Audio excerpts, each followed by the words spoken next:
This was a long time in the making. Even 5 minutes before I started filming, I changed the ranking again. So, here we are. First off, one recommendation outside the ranking. RV from 2017 was the best Venom album of the last decade to me. Unfortunately, it had to be released under the name Venom Incorporated, and thus doesn't count as a regular Venom studio album. Still, this is a must-have for fans of this music. Now, let's take a look at the old stuff.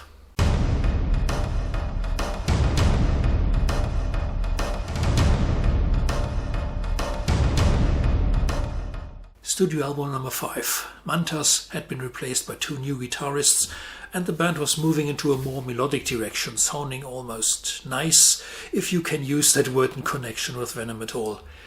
I've heard that people who just occasionally listen to Venom oftentimes like this record, because some songs are catching on. It's more accessible, almost commercial.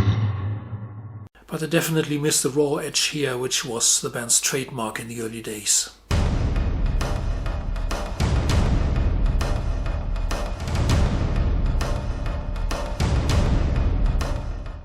The weakest from the 2000s, in my opinion.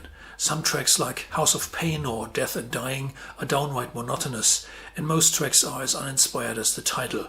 Black metal backwards? Oh, come on.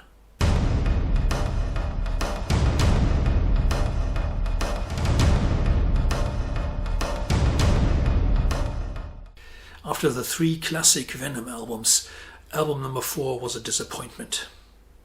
I am being completely honest with you. Songs like Flytrap, Satanakist and Hellchild are average at best. The following single, Nightmare, was better than any track on the album, so Venom hadn't forgotten how to write good songs. It just seems that they were going through both personal disagreements between band members and a release overkill with too much mediocre stuff. 1985 saw a dozen of new Venom releases, including videos, the Hell at Hammersmith live record and all the Assault mini-albums. It was quantity over quality that year.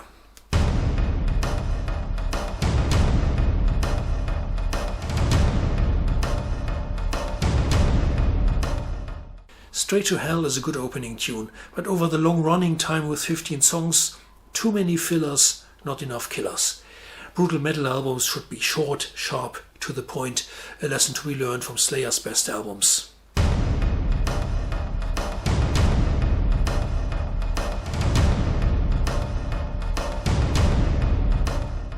This was the last Venom album in 1992, before the band split or took a break for a couple of years. Some good songs on here like Cursed, Crucified or the psychopathic Clarisse, but it was not met with enthusiastic reactions when it came out. Something is happening I don't quite understand. Maybe it's a bit underrated. Check it out if it's missing in your collection.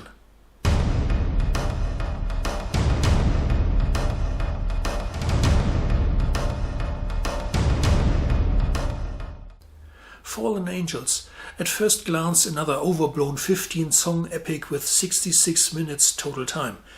But there are more good songs on here than on Hell or Metal Black, so I rate it higher. My favorite tracks are Pedal to the Metal and Damnation of Souls. The slower, darker Valley of the Kings is a bit unusual for the band, and with the final track Black and Blues, they push that even further. Interesting release altogether.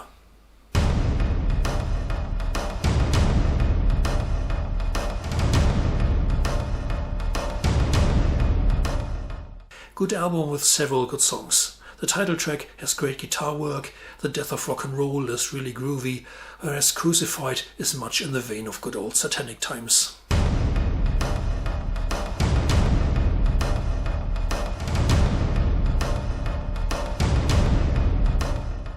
One of the few Venom albums with a great cover artwork. Usually it's just like put a pentagram on it and some fire and that'll do. With tunes like I Dark Lord, the punk-influenced Dark Night of the Soul, or the Speed Attack The Mighty Have Fallen, Storm the Gates is an impressive record.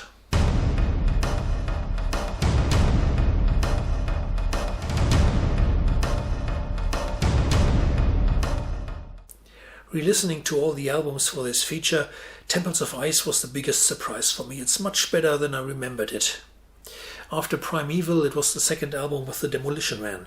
Similar to Calm Before the Storm, it tries stepping into a more melodic direction, but with better ideas, for example in the title track.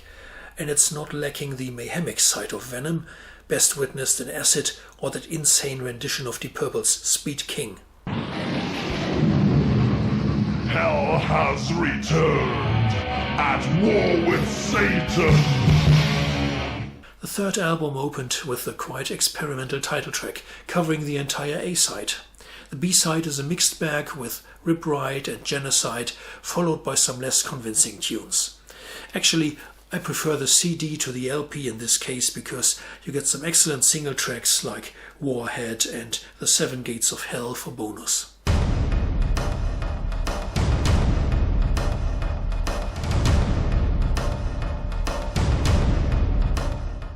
In 1996, Venom announced with this EP that they reunited in their famous Kronos Mantas Abaddon lineup. The new song, The Evil One, was very promising, and a year later a full new album followed. In the meantime, there was also a spectacular live video, The Second Coming. Please disperse! Nothing to see here, please! Cast in Stone did not disappoint, with tracks like Raised in Hell, Destroyed and Damned, or Kings of Evil. Kronos really seemed to enjoy himself in a song like You're All Gonna Die. Great comeback album.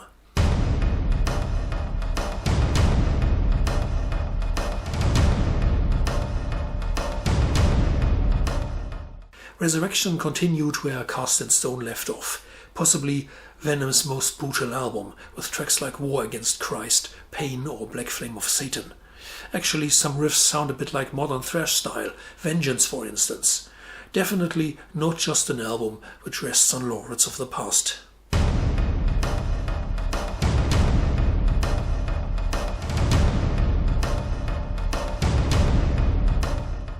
I was so skeptical when it came out.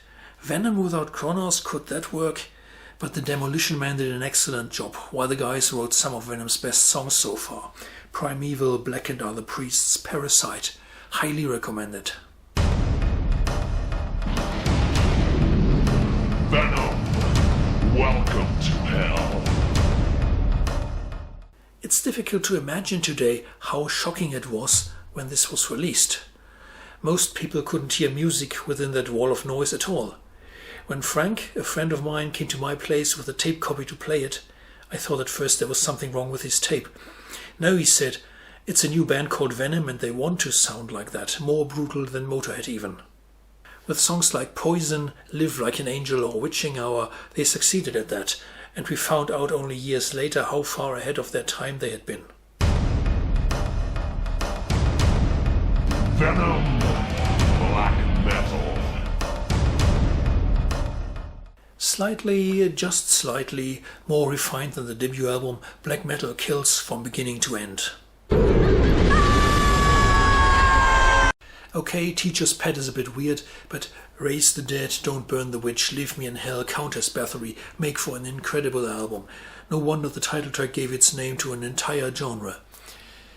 See you next time.